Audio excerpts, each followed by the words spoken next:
So, British, American, Canadian, and Free French forces, along with others, mostly British and American, have landed on Utah, Omaha, Juneau, Sword, and Gold beaches. Their paratroopers are inland, and we are now fighting our way through the hedgerow country of Normandy.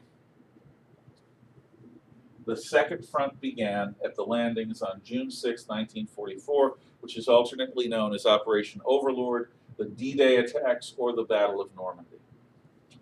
Now, for the next 2 months, or a month and a half, we fight our way a few miles inland, but it's basically slow going, almost trench warfare style, but without the trenches. Instead of the trenches bumping down, they're the hedgerows bumping up. But finally, we have enough forces on the ground, and General Patton is brought back by his former subordinate, General Omar Bradley, who's in overall command of the American forces, as Montgomery is in command of the British forces, as General Eisenhower is in overall command of all Allied forces. Patton is to be given command of the Third Army, an American tank army. And as part of Operation Cobra, Patton and the men are going to, and his tank army is going to break out and head east. Now, the key to breaking out of the Normandy Peninsula is a place called Falaise. And the British and the Americans are having great difficulty closing the Falaise Gap. What happens is the Allied High Command orders the strategic bombing of Falaise. In other words, instead of with light attack bombers and dive bombers, 4-engine bombers that are used to destroy cities will hit Falaise and the German military forces there. And it is, I've used the word bloodbath a lot, but it's a bloodbath. And those Germans that come out of it, many of them are shell-shocked from the bombing. The Falaise Gap is finally closed with bombers and with troops, and Patton's army breaks out and heads east. The Germans are in real retreat. They are in a state of confusion. Their best troops are in the east fighting the Russians. These are, in many ways, there are some really good units, no question. I don't want to take away from what the Americans and the British had to fight. But the majority of hardcore units were in the east. Now, during all of this, during the initial attack, Hitler had an opportunity to maybe stop it. When word of the attacks at Normandy came to Hitler at his base, first of all, Hitler was sleeping, and he'd left orders not to be disturbed. If you disturb Hitler, it's going to be bad. So for a while, Hitler's household staff dithers rather than allow him to be woken up. And when he finally wakes up the next morning, the attacks have been going on for a while. The paratroopers had landed, and then the armies had landed around dawn, and then he finally wakes up. When he hears about the attack, he says, it's a diversion. They are not going to land their main force at Normandy. Too many hedgerows. They're going to land their main force under Patton at the Pas de Calais. And because Hitler makes this decision, he had a reserve army of tanks that could have been sent to Normandy immediately, and that would have been a real problem for the British and Americans. But he doesn't do that because he thinks he knows better than everyone else. At some points in the past, he had. So instead of using all forces to fight the Allies in Normandy, Hitler keeps a lot of force in reserve at the Pas de Calais until it becomes clear that this is the attack.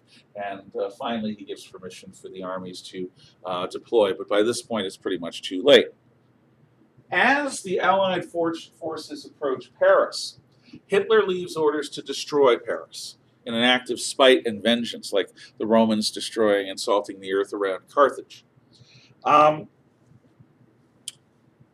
conspiracy of German officers who refused to follow those orders and others turns Paris into what's called an open city. Like Rome before it, Paris will not be a battlefield. Whoever controls the area around Paris will control Paris. The German forces pull out. Now, at this point, we get to deal with French politics again. When France falls, most of the French remain loyal to Vichy. There's a small group that follows a general named de Gaulle, a young tank commander who is absolutely dedicated to fighting Hitler. Now, de Gaulle is by no means the leader of all anti-Hitler French. As the German grip tightens, in German-occupied and Vichy, a new group, actually a collection of different French underground fighters begin to appear, collectively known as the Maquis. Now, the Maquis, the French underground fighters, are coordinated by the British Secret Service. They're coordinated by British in London. They're given supplies by the British SOE. The British are key in establishing a French resistance that's capable of fighting. And when the Allies are approaching Normandy, the French resistance sacrifice a lot of their people to sow chaos and make it more difficult for the Germans.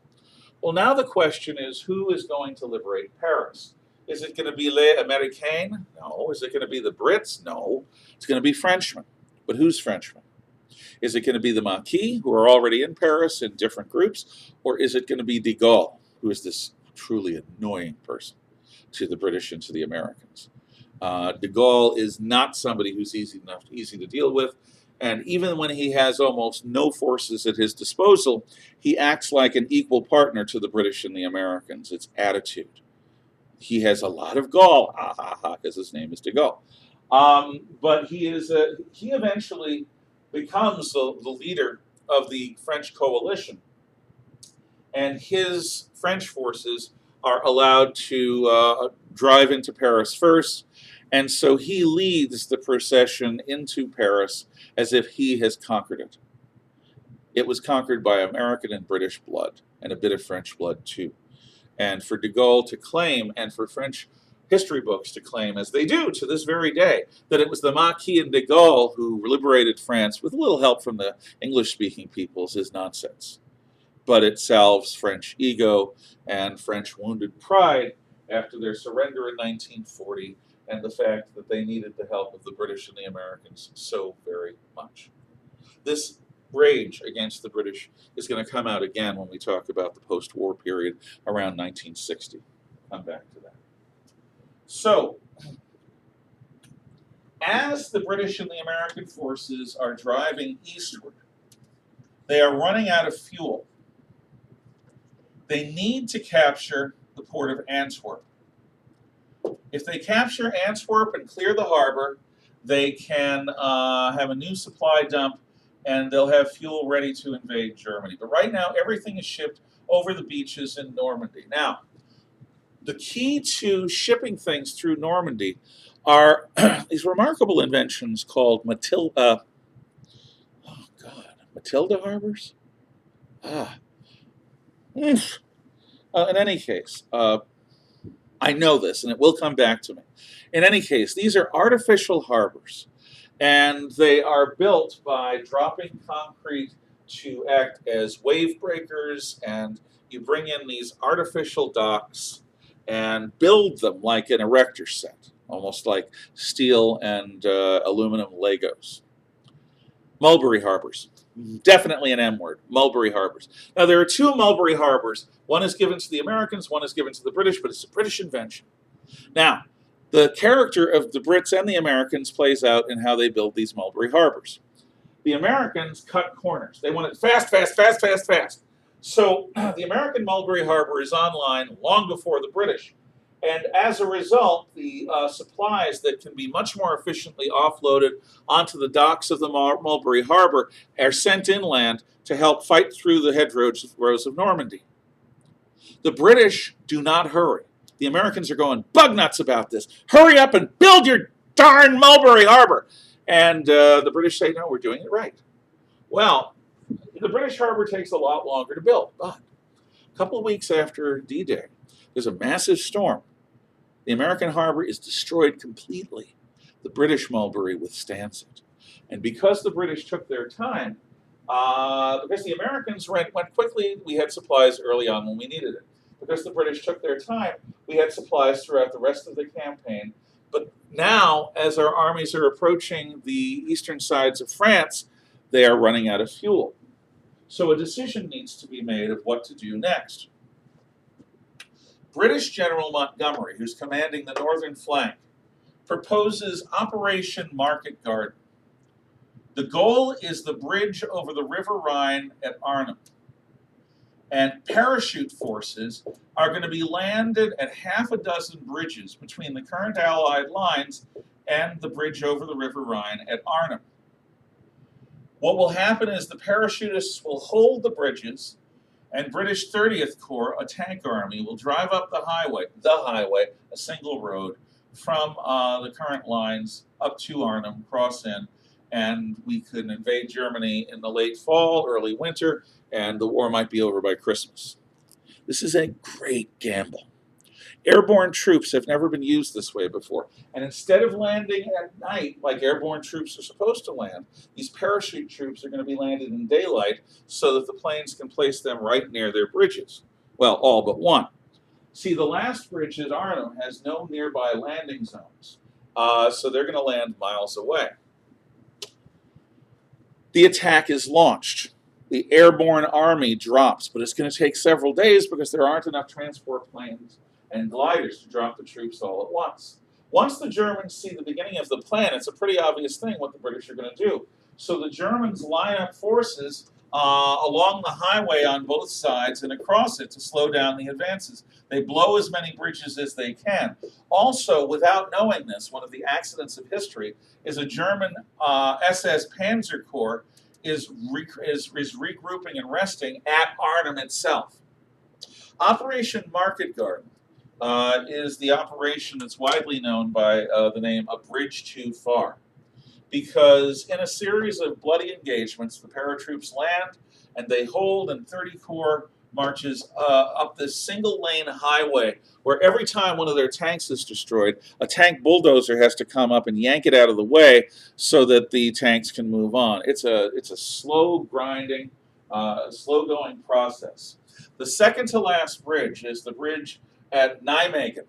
American troops go across the river in these light rafts using their rifle butts as oars in the face of German mortar and machine gun fire. Finally, we take the bridge at Nijmegen from both sides, and then the British stop. They are ordered to halt. The 30 Corps is not fighting its way immediately onto Arnhem. There are a variety of reasons for this.